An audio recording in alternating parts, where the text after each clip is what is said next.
आज हमें मीठे बाबा दे अभिमान तोड़ने की बहुत अच्छी युक्ति समझा रहे हैं। बाबा कहते कि स्मृति में रहो कि हम वनवाह में हैं, है ना। वनवाह में बाबा हमें समझाते हैं कि जब विवाह होने वाला होता है तो उससे पहले जो कन्या होती है वो पुराने कपड़े पहनती है, तेल आदि लगा कर रखती है, बिल्कुल साधारण रहती है। और बाबा कहते हैं कि जब ससुर घर जाती है तो श्रृंगार करती है। ऐसे अभी हम कहाँ हैं? बाप के घर में बैठे हैं। तो हमें कैसे रहना है? बिल्कुल साधारण वनवाह में। बाबा कहते इतना भी भान ना हो कि ये शरीर भी मेरा है। बाकी तो हर चीज से आसक्ति निकालनी ही है, लेकिन जब देह का भान भी छोड़ना है तो बिल्कुल साधारण रहना है। अब आप देखो, बाबा हमें मनुष्य और देवता के बीच अंतर समझाते हैं, है ना। और अंतर क्या है? विकारों का। सारा अंतर है विकारों का।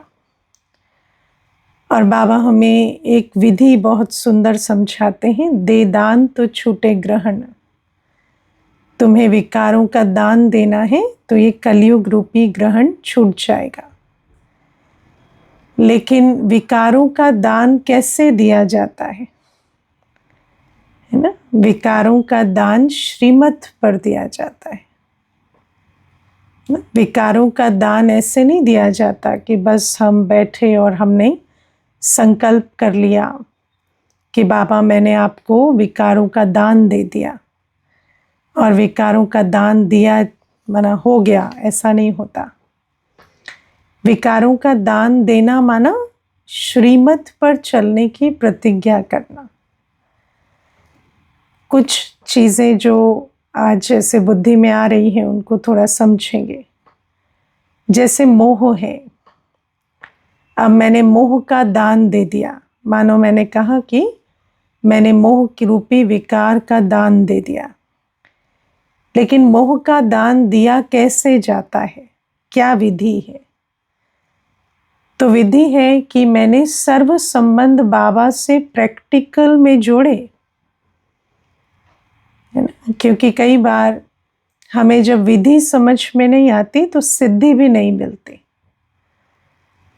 ऐसा सोचते हैं कि हाँ मैंने तो मोह छोड़ दिया, लेकिन बाबा हमें समझाते हैं कि अगर एक भी संबंध बाबा से नहीं जुड़ा है, कहीं थोड़ी भी मार्जिन रह गई है, तो फिर वो संबंध जो है वो लौकिक में खींचेगा, है ना। जैसे मुझे एक माता कहती थी कि मैंने बाबा से टीचर का संबंध तो जोड़ लिया, मैं रोज बाबा से पढ़ती हूँ, एक की सुनती हूँ, एक से सुनती हूँ, है ना। और कुछ पढ़ना, दुनिया की बातें सुनना छोड़ दिया।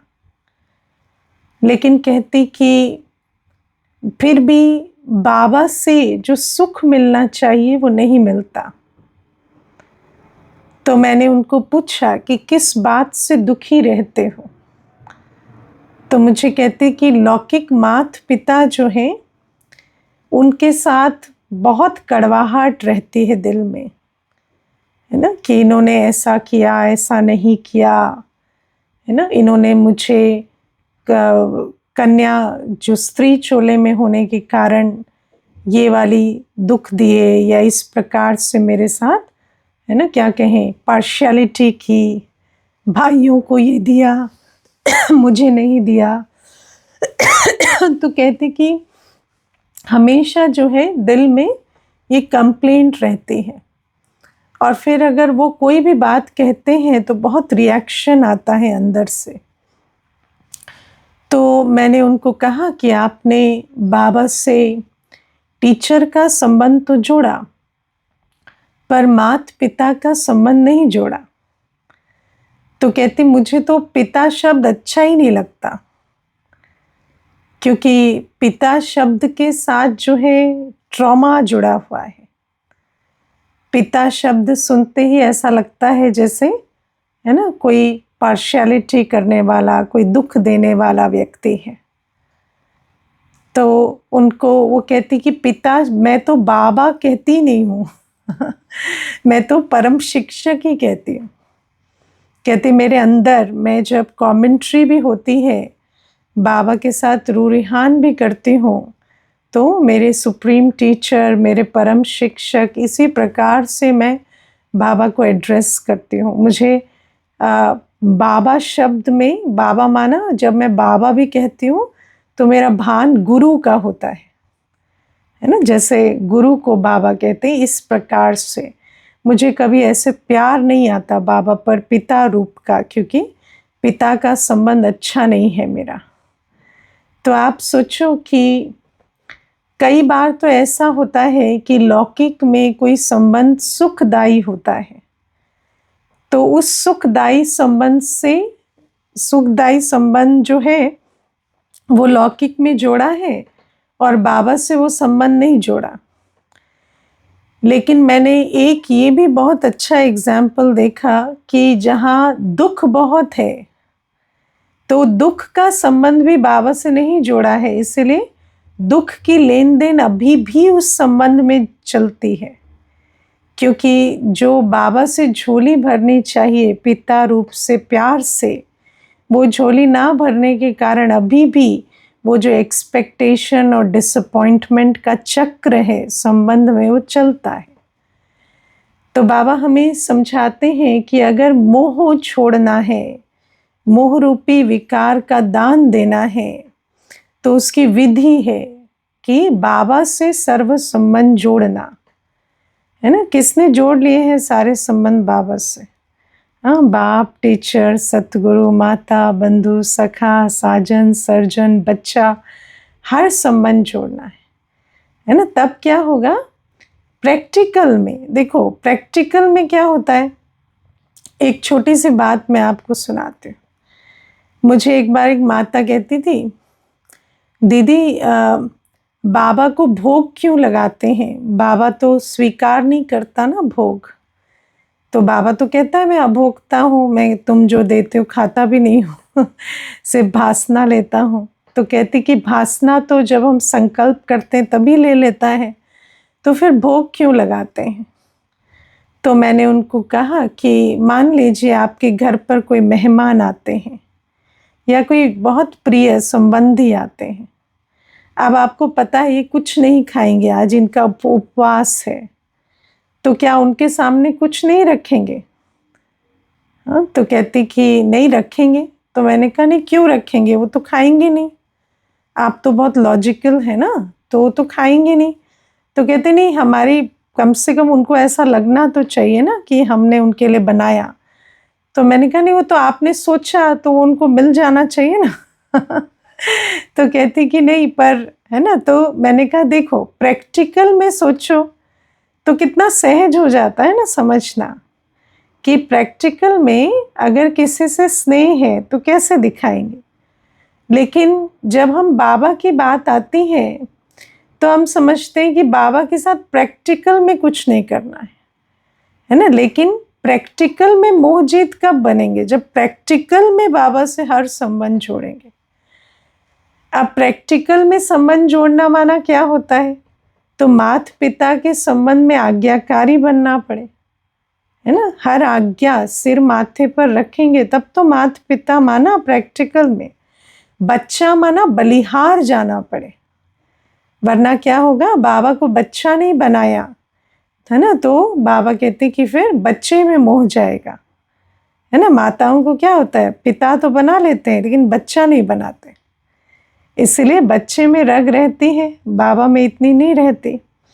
तो बाबा कहते हैं कि जैसे बच्चे पर बलिहार जाते हैं, पहले बच्चे की ज़रूरत, ऐसे क्या बाबा पर बलिहार जाते हैं कि पहले मेरा बाबा, पहले बाबा की जो भी यज्ञ की आवश्यकता है वो, उसके बाद मेरी, है ना। तो बाबा कहते हैं कि प्रैक्टिकल में संबंध जोड़ना पड़े, और जब प्रैक्टिकल में संबंध जोड़ेंगे तो मोह जीत बनेंगे।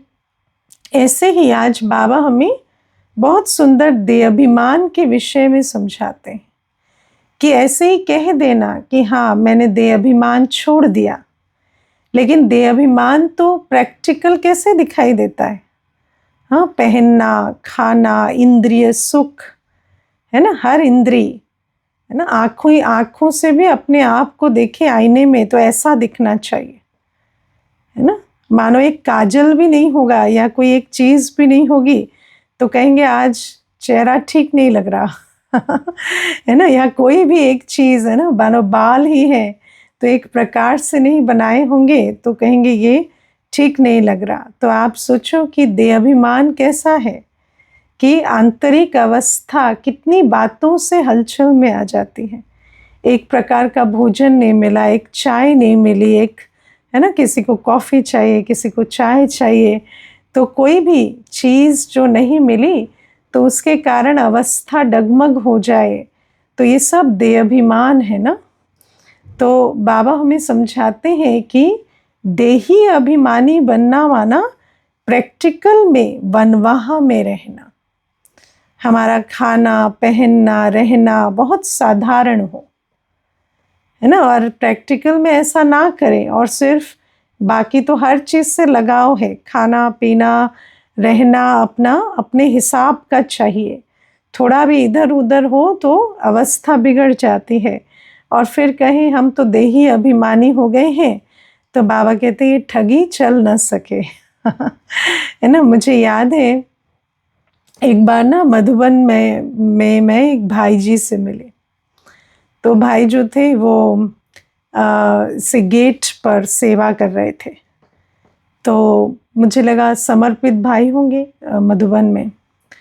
तो ऐसे वो बात करने लगे, है ना, बहन जी कहाँ से आए हो, ऐसे ऐसे।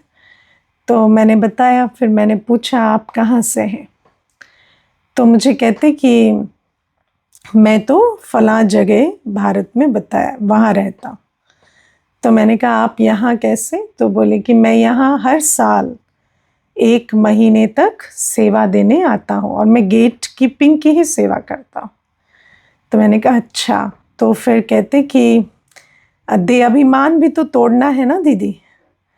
तो फिर मैंने कहा अच्छा। तो फिर मुझे किसी ने बताया कि बहुत धनाढ्य है ना, तो माना अकिचार धन है। तो कहते इतना धन है तो कि कभी खड़े भी होना नहीं पड़ता है ना, घर पर कभी खड़े भी रहें तो 2 लोग कुर्सी लगाने आ जाएंगे, ऐसा सुविधाएं हैं, सब है। तो इसीलिए महीने भर आते हैं और पूरा धंधा जो है वो सौंप कर आते हैं, थोड़ा भी फ़ोन वोन उस समय यूज़ नहीं करते, और पूरे मास सेवाएं देते हैं वहाँ खड़े होकर गेट पर, है ना। तो आप सोचो कि आत्मा अगर सच में चाहती है कि मैं देहाभिमान छोड़ूं तो उसको मेहनत करनी पड़ती है ना। किसी का देहाभिमान होता है धन के कारण, तो फिर वो जो लाइफस्टाइल है, धन की जो, है ना, अति की जो लाइफस्टाइल है, उस लाइफस्टाइल से न्यारा होना पड़े, उस लाइफस्टाइल को छोड़े प्रैक्टिकल में, तब तो देहाभिमान छूटे, है ना। कब किसी की जो किसी का जो देहाभिमान होता है वो पहनने से जुड़ा हुआ होता है, किसी का भोजन से जुड़ा हुआ होता है, किसी का और किसी इंद्रिय रस से जुड़ा हुआ होता है।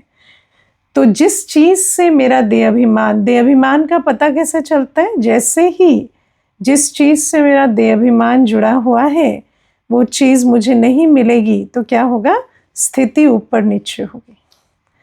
तो उस देहाभिमान का जो कनेक्शन है, उस वस्तु को, उस आदत को छोड़ना पड़े प्रैक्टिकल में। तो बाबा आज हमें समझाते हैं कि बहुत साधारण रहना है, वनवाह में रहना है।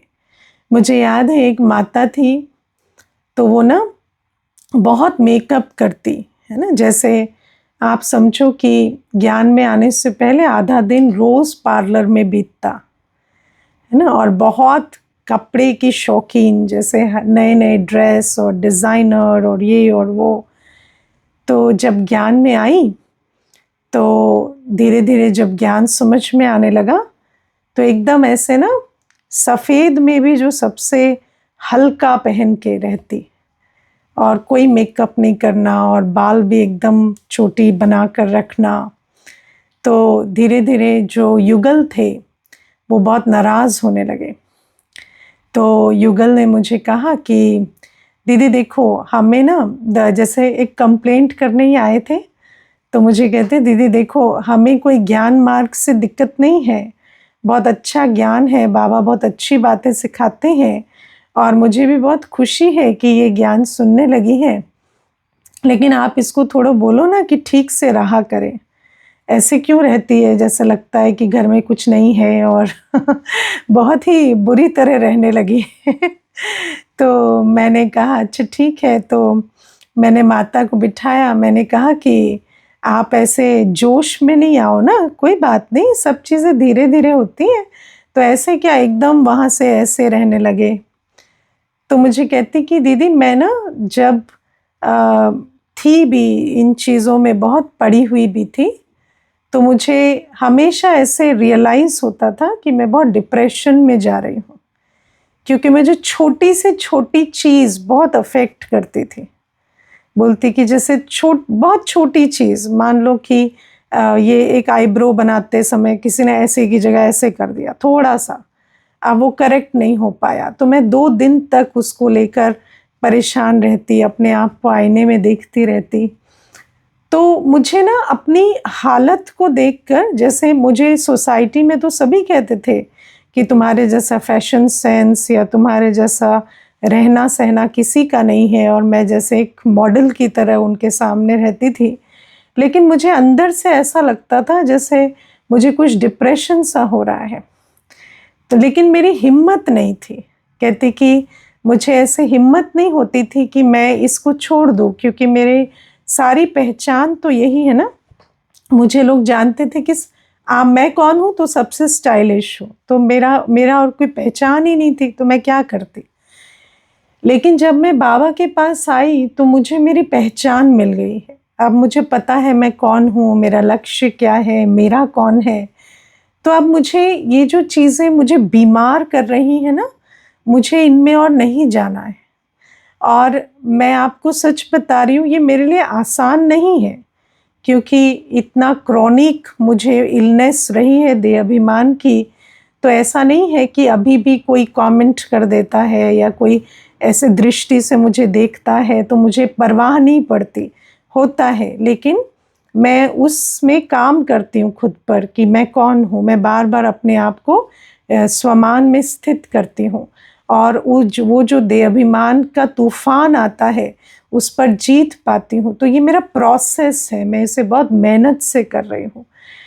तो और कहती कभी-कभी ऐसा भी होता है कि बहुत ये चीज़ें खींचती भी हैं, किसी के शब्द बहुत चुभ भी जाते हैं, किसी का कमेंट बुरा भी लग जाता है, लेकिन मैं इसे करना चाहती हूँ। और क्योंकि युगल ज्ञान नहीं सुनते तो वो इन बातों को समझते नहीं हैं। तो वो ठीक है, वो आपको कंप्लेंट करेंगे, आप उन्हें सँभालो, लेकिन मैं तो अभी उस रास्ते दोबारा नहीं जाना चाहती। तो मैंने कहा अच्छा ठीक है, अगर आप ऐसे आप जोश में नहीं कर रहे, और अगर आप बहुत सोच समझ कर कोई चीज़ कर रहे हैं, तो ऑफ कोर्स हम लोग भी साथ देंगे, और ऐसी कोई डिससर्विस वाली बात नहीं है, क्योंकि आप तो एकदम पक्के चल रहे हो। तो कहती हाँ, मैं बहुत सोच समझ कर रही हूँ। तो आप सोचो कि देहाभिमान छोड़ने के लिए मेहनत चाहिए, है ना। हर आत्मा को जिन बातों से, है ना, जिसको किसी को धन का है, किसी को तन का है, किसी को, है ना, किसी और चीज़ का नशा है, तो उस नशे को छोड़ने के लिए हमें उतनी मेहनत चाहिए और स्वमान में स्थित रहना। देह अभिमान को छोड़ स्वमान की सीट पर बैठना। जैसे आप सोचो पानी में, है ना, आप अपने आप को छोड़ दें, है ना, और फिर एक होता है कि ज़मीन के बल पर रहना, और फिर वैसे, है ना, लगेगा कि डूब जाएंगे। लेकिन बाबा कहते हैं कि इतना स्वमान में स्थित रहकर बैलेंस बनाना, उसके लिए प्रैक्टिकल में मेहनत चाहिए। और बाबा हमें समझाते हैं कि अगर मुझे देहाभिमान को छोड़ना है तो मुझे वनवाह में रहना या साधारण रहना या साधारण पहनना खाना, ये जो संस्कार है ये प्रैक्टिकल में अडॉप्ट करने पड़ेंगे। और फिर बाबा आज हमें कहते कि ऊंची मंजिल जो है, ऊंची मंजिल पर जब हम जाते हैं तो क्या होता, रास्ता बहुत चढ़ाई वाला हो जाता है, और चढ़ाई वाले रास्ते पर ना अगर थोड़ा भी पैर इधर उधर हुआ तो एकदम से गिरेंगे, है ना। तो बाबा कहते हैं ऐसे ही जो हमारी ऊंची मंजिल है कि हम पूरे निर्विकारी सतो प्रधान बने, उसमें ये छोटी छोटी आदतें भी, शौक, आसक्ति, है ना, देखने में बहुत छोटी छोटी आदतें हैं लेकिन ये भी बहुत अटक डालती हैं, ये हमें ऊंची मंजिल पर पहुंचने नहीं देती। जब हम शुरू कर रहे हैं तब तो बड़ी बात नहीं है, लेकिन जैसे जैसे आगे बढ़ते हैं ना, छोटी छोटी आदतें भी बहुत अटक डालती हैं। आप देखो शास्त्रों में, हम रामायण में सुनते हैं कि सीता मैया, अब सीता मैया कौन है? सीता मैया वो कैरेक्टर है जो अपना सब कुछ, सारा ऐश्वर्य आराम त्याग कर श्री राम के साथ जंगल में वनवास में चल पड़ते, है ना। वो नहीं है जिनको कोई ऐसी आत्मा नहीं है जिनको लोभ है कि हम आराम से रहें या ऐसे रहें या वैसे रहें। वो सब कुछ त्याग कर वनवाह में चल पड़ती, वनवास में चल पड़ती हैं। लेकिन वही सीता मैया एक स्वर्ण मृग के पीछे है ना, एक स्वर्ण मृग की आसक्ति के पीछे श्री राम को भी भेज देती हैं, लक्ष्मण रेखा भी पार करती हैं, और रावण के द्वारा, है ना, जैसे एबडक्ट भी, या रावण भी उठाकर उनको ले जाते हैं। तो विचार करो, जो सब कुछ छोड़ देते हैं उनकी भी एक छोटी सी बुद्धि की जो अटक है कहीं रहती है, तो वो भी कितना बड़ा विघन बन जाते, है ना। इसीलिए बाबा आज हमें कहते हैं कि हमारे अंदर कोई आसक्ति नहीं होनी चाहिए। आसक्ति के दो अर्थ होते हैं। एक होता है जिस चीज की हमारे पास सुविधा है, कोई भी ऐसे वस्तु से, व्यक्ति से, वैभव से हमारा लगाव ना हो, है ना, ऐसा ना हो कि इसके बिना नहीं चलेगा। उसके लिए क्या करना होता है, बिल्कुल बेहद की वैराग वृत्ति। और ये जो वनवाह में रहना या फिजिकली सिंप्लिसिटी में या साधारणता में रहना, ये बहुत आवश्यक है। दूसरा, कोई भी सूक्ष्म इच्छा, एक संकल्प भी कभी ना चले कि ये होता तो अच्छा होता, है ना, ये मिलता तो अच्छा होता, है ना। एक संकल्प भी किसी चीज के प्रति, किसी प्राप्ति के प्रति, किसी भौतिक वस्तु के प्रति कभी ना चले, क्योंकि बाबा हमें कहते हैं वो छोटी सी चीज भी ले डूबेगी, है ना। आप सोचो कि मुझे याद है एक बहन होती थी, तो बहुत अच्छी सेवाधारी, जैसे सेंटर पर सुबह से शाम तक सेवाओं में रहना और बहुत प्यार बाबा से। लेकिन एक बार ना उनको किसी का एक, वो होते हैं ना काले चश्मे, शेड्स जिनको कहते हैं, तो वो काले चश्मे लगाए हुए किसी को देखी, तो उन्होंने उसको पूछा कि ये कितने का है, तो उन्होंने कुछ हज़ारों में, कोई 20,000 22,000 कुछ उसका रेट बताया उनको, है ना। आजकल तो क्या है, छोटी छोटी चीज़ें इतनी महंगी आती हैं, वो ब्रांड और ये वो। तो जब उसको ऐसा रेट बताया उन्होंने, तो इन्होंने आकर मुझे कहा, दीदी ये क्या इतनी महंगी आती हैं? तो मैंने कहा मुझे तो पता नहीं है ना, तो जो भी है, तो आप उनमें क्यों पढ़ते हो?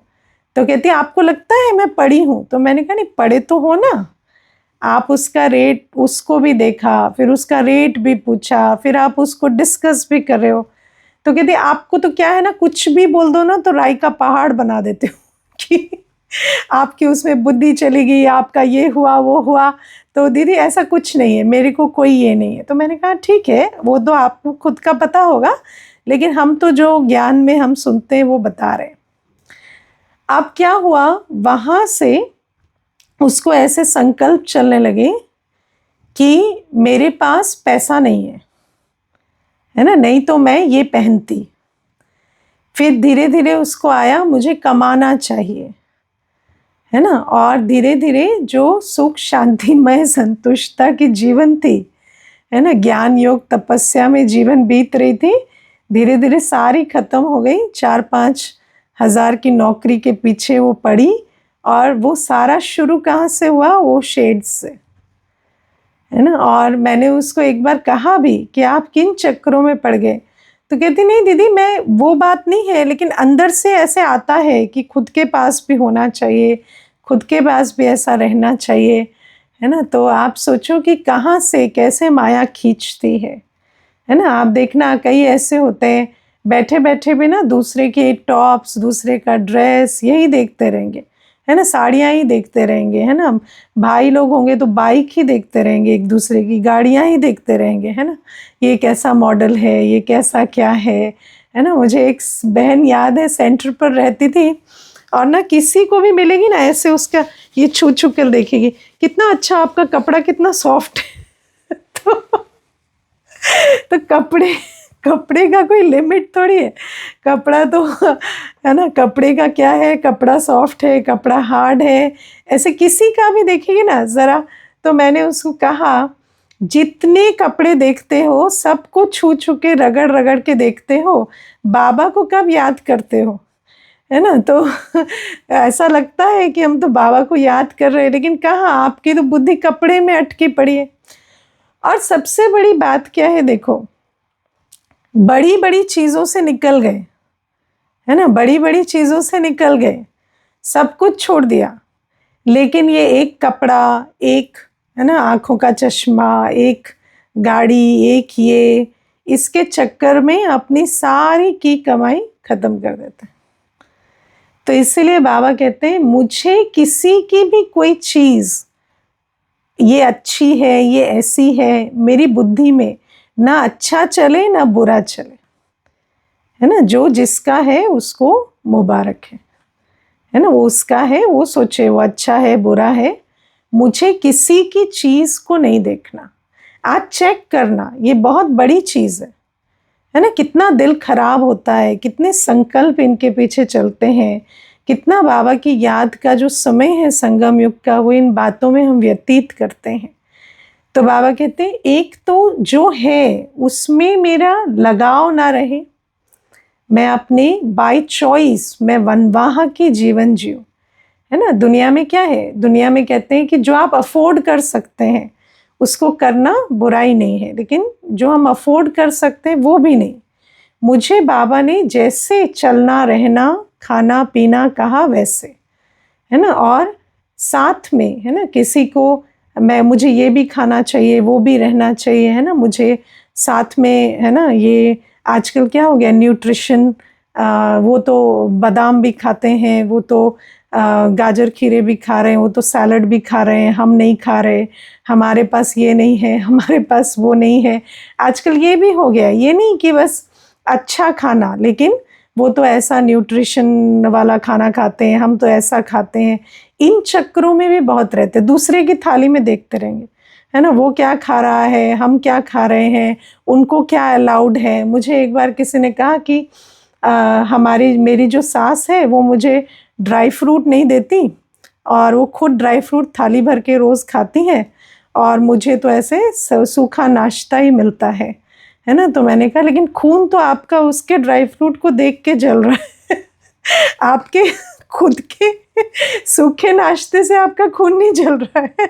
सूखा नाश्ता भी शरीर को लगेगा, कोई बात नहीं, है ना। आपको जो भी मिलता है आप बाबा की याद में खाओ ना। कोई ड्राई फ्रूट खा के वो स्वर्ग चली जाएगी क्या, कुछ नहीं। लेकिन ये सब भी बुद्धि में बहुत रहता है है ना, इसको ऐसा खाने को मिलता, उस वैसा मुझे नहीं मिलता, उनको ऐसी फैसिलिटी देते मुझे नहीं देते। बाबा कहते इन चक्करों में नहीं रहो। आजकल तो क्या है, सब कुछ मिलावटी है। आप फ्रूट खा लो, आप ड्राई फ्रूट खा लो, आप कुछ भी खा लो, सब कुछ मिलावटी है। बस ताकत कौन सी चीज़ भरती है? जो हम खुशी से बाबा की याद में खाते हैं, है ना। आज देखो, संकल्प से भोजन का संबंध है। अगर आप बाबा की याद में 2 सूखी रोटी भी खाएंगे ना, वो आपके शरीर को लगेगी, आपको स्वास्थ्य देगी। और दूसरे की थाली में देखते हुए 56 भोग भी खाएंगे ना, कुछ शरीर को नहीं लगेगा। तो बाबा हमें कहते हैं इसीलिए इन आसक्तियों में नहीं पड़ो, नहीं तो क्या है, ऊंची मंजिल से दूर रह जाएंगे। ना किसी का खाना देखना है, ना किसी का पहनना देखना है, अपनी भी कोई चीज़ अति में ना हो। बाबा ने कहा है बीच का, सब चीज़ें साधारण। तो इस प्रकार से चलना है, तब जाकर ऊंची मंजिल पर पहुंच पाएंगे। ओके। और आज प्यारे बाबा हमें बहुत सुंदर बात समझाते हैं। बाबा कहते हैं, बाबा हमें पढ़ाई भी पढ़ाते हैं और धंधा भी सिखलाते हैं, है ना। दुनिया में जो पढ़ते हैं वो पढ़ते हैं, जो पढ़ाई लिखाई छोड़ देते हैं वो बिजनेस करते हैं है ना। लेकिन बाबा कहते हैं नहीं, मैं तुम्हें दोनों चीज़ें साथ साथ सिखलाता हूँ, तुम्हें दोनों साथ साथ करना है। अब पढ़ाई से क्या होता है और धंधे से क्या होता है? मैंने देखा है, जैसे भारत में जो बिजनेस फैमिलीज होती हैं, है ना, ये सिंधी, मारवाड़ी, गुजराती जैसे, है ना, परिवार होते हैं। तो क्या होता है, जैसे ही बच्चे बड़े होंगे ना, 12th में जाएंगे, ग्रेजुएशन में जाएंगे, तो फिर एक प्रश्न आता है, अभी पढ़े कि धंधे में लग जाए है ना, कि पढ़ाई करनी है कि धंधे में लगना है, ये बात आती है। तो बाबा हमें कहते हैं यहाँ तो पढ़ना भी है और धंधा भी साथ में करना है। अब पढ़ाई और धंधा क्या है? तो पहली चीज़ है, पढ़ाई से क्या होता है? पढ़ाई से हमारी स्मृति वृत्ति बेहद की बनती है ना, जिसको हम लोग कहते हैं कॉन्शियसनेस एक्सपैंड होती है, ठीक है। और जब आपकी स्मृति और वृत्ति बेहद की बनती है तो आपके लिए लॉ ऑफ अट्रैक्शन काम करता है। हर चीज़ आपके पास खिंच कर आती है ना। जैसे मैं आपको बहुत छोटे से एक एग्जाम्पल देती हूँ। एक भाई आए थे एक बार, वो ज्ञान में नहीं चलते, लेकिन उन्होंने मुझे बहुत अच्छी अपने जीवन के अनुभव की बात सुनाई। कहते कि मेरे जो लौकिक परिवार वाले हैं ना, छोटी जात के हैं और बहुत गरीब हैं। लेकिन जब मैं छोटा था तो मुझे किसी ने अडॉप्ट कर लिया था। तो वहाँ पर मैंने वो जो मैं छोटी जात का हूँ, मैं गरीब हूँ, ये सुना नहीं कभी, है ना। ये मुझे बाद में पता चला कि मैं अडॉप्ट हुआ हूँ। तो मैंने हमेशा से यही सुना कि हम सब कुछ कर सकते हैं, सब कुछ पा सकते हैं, हम फर्स्ट भी आ सकते हैं, हम टॉपर भी हो सकते हैं। तो आज मैं एक कंपनी का मालिक हूँ, है ना।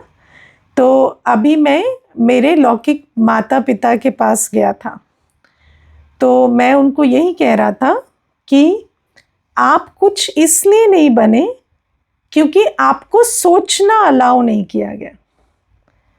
अगर आप सोच सकते हैं ना कि मैं ये बन सकता हूं, तो आप बन सकते हैं। लेकिन ये जो देह अभिमान होता है ना, ये देह अभिमान हमें कहता है तुम स्त्री हो, तुम ये नहीं कर सकते, तुम इस जाति के हो, तुम ये नहीं कर सकते, तुम्हारे घर में इतना पैसा है, तुम ये नहीं कर सकते। तो ये जो लिमिटेशन है, ये कहाँ से आती है? स्मृति वृत्ति की लिमिटेशन है। इसीलिए बाबा हमें समझाते हैं कि पढ़ाई, मैं कौन हूँ, मैं किसका हूँ, मैं किसके जैसा हूँ, मेरा आदि अनादि स्वरूप क्या है। अगर हम सच में उस स्वमान में स्थित हो जाएं, तो लॉ ऑफ अट्रैक्शन के अकॉर्डिंगली सारी प्रकृति और सारी पॉसिबिलिटीज हमारी तरफ अट्रैक्ट हो जाएंगी। तो बाबा कहते हैं इसके लिए पढ़ाई बहुत आवश्यक है। दूसरा बाबा कहते हैं धंधा। धंधा माना कर्म, है ना। बाबा हमें तन मन धन कहाँ लगाएं तो क्या पाएंगे वो सिखाते हैं।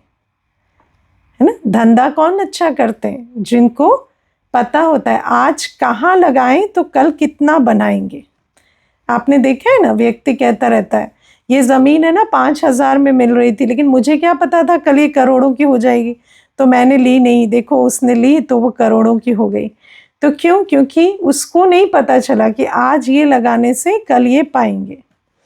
तो धंधा हमेशा वो अच्छा करते हैं जो दूरदर्शी होते हैं।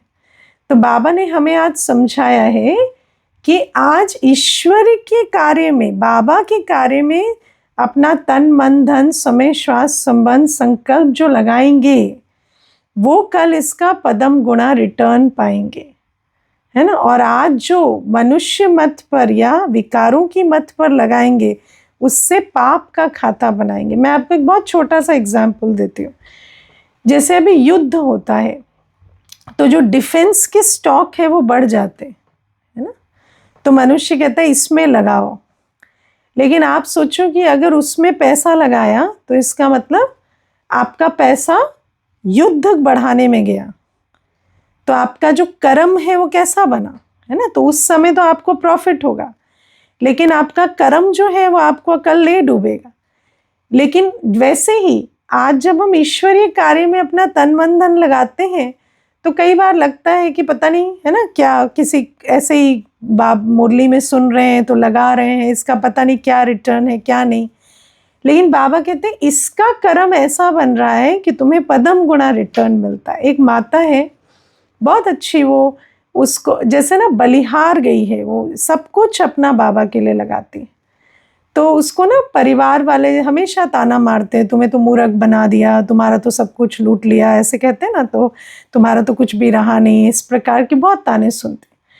तो मैंने एक बार माता को कहा सारे दिन ताने सुनते हो, आपको कभी ऐसे संकल्प नहीं आता कि ये मुझे इतना कह रहे हैं, पता नहीं ये राइट हो मैं रॉन्ग हो।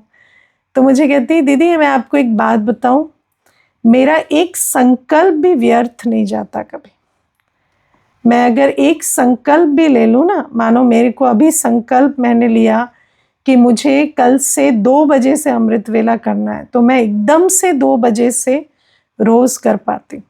मुझे ना कोई थकान होती है ना कुछ होती है, तो मुझे उस तरह से पता है कि मैं जो कर रही हूँ श्रीमत पर कर रही हूँ और उसका क्या रिटर्न है। तो आप सोचो कि भले ही दुनिया में, जैसे कई बार दुनिया में तो दिखेगा प्रॉफिट लेकिन होगा लॉस, ऐसे आपकी दिल जानती है कि बाबा के कार्य में लगाया माना उसका पदम गुणा बनता है, भले ही सामने वाला ना समझे, और आपको भविष्य में भी उसका रिटर्न मिलता है। तो बाबा कहते धंधा भी करो और पढ़ाई भी करो।